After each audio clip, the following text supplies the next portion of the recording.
మాజీ ఐఏఎస్ అధికారి పివి రమేష్ ప్రభుత్వం మీద మనసులో ఏదో పెట్టుకుని ల్యాండ్ టైటిలింగ్ చట్టం గురించి ఏదేదో పోస్ట్ చేసేసి మళ్లీ చెరిపేసి మళ్లీ రాసేసి ఏదేదో చేద్దామనుకుని బొక్కబోల్లో పట్టారు. ఇంకా అమలులోకి రాని ల్యాండ్ టైటిలింగ్ యాక్ట్ను అడ్డుపెట్టుకుని జగన్ను దెబ్బతీసేందుకు టీడీపీ శతవిధాలుగా ప్రయత్నిస్తోంది.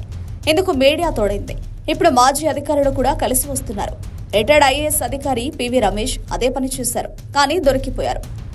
తన స్వగ్రామంలో ఉన్న భూమికి సంబంధించి మ్యూటేషన్ జరగలేదని ట్వీట్ చేస్తూ తన ఆవేదనను పివి రమేష్ వెళ్లకక్కారు.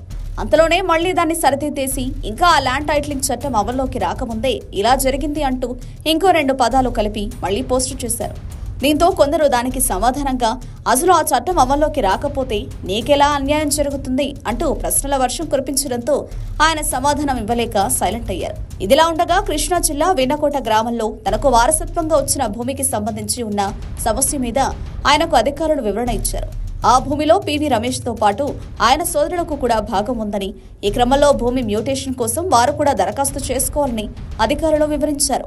ప్రభుత్వ నిబంధనల ప్రకారం మ్యూటేషన్ కోసం పలు పత్రాలు సమర్పించాల్సి ఉండగా రమేష్ అవేవి చూపించకుండా దరఖాస్తు చేశారని, అందుకే ఆ ప్రక్రియ ముందుకు సాగలేదని తహసీల్దార్ తేల్చేశారు.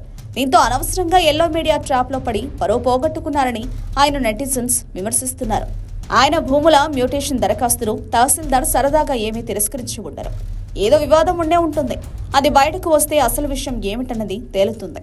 పైగా కింది స్థాయి అధికారులు సరైన వారు కాకపోయినా సామాన్యులను ఇబ్బంది పెడతారేమో గానీ ఇంత సీనియర్ ఐఏఎస్ అధికారితో ఎందుకు పెట్టుకుంటారు?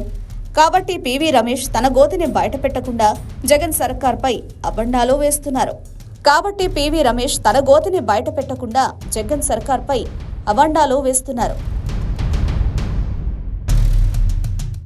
Subscribe to Social TV Telugu for more videos. Hit the bell icon for faster updates.